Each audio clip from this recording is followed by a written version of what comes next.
Konti lang o ano? Paminta. Ito paminta? dapat. Ano ba? Paminta. Ay, durog na durog. Durog. Oo, yan durog. Mga ilang scoop niya ating lalagay? Mga dalawa.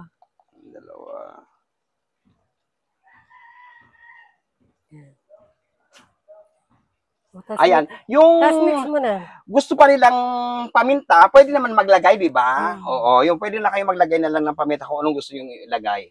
Mix mo. Oo. Ayan, syempre, halo-haloin na natin.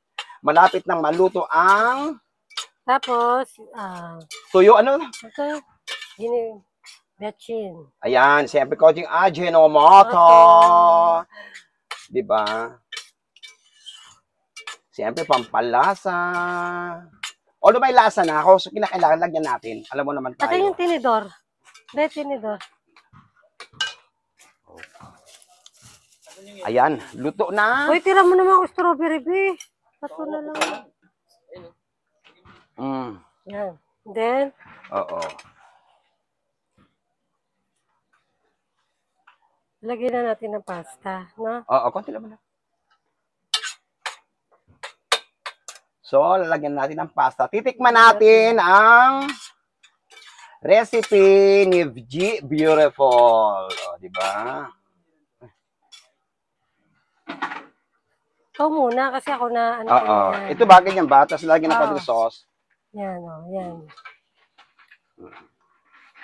Tingnan mo. Tikman natin. Ako magtitikim talaga, ha? O, di ba? Wow! Ang sarap nito. Amoy pa lang, oh.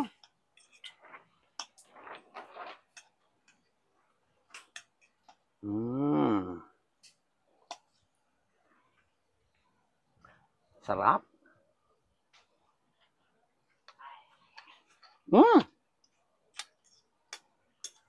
Sarap. Hindi nakakaumay. Oo, talaga. Tayo. Muna natin. Sarap. Patay natin yan? Patay na. Ang sarap, guys. Ayan, oh. Hindi siya nakakaumay. Medyo maanghang ng konti. Patay ko na. Sige.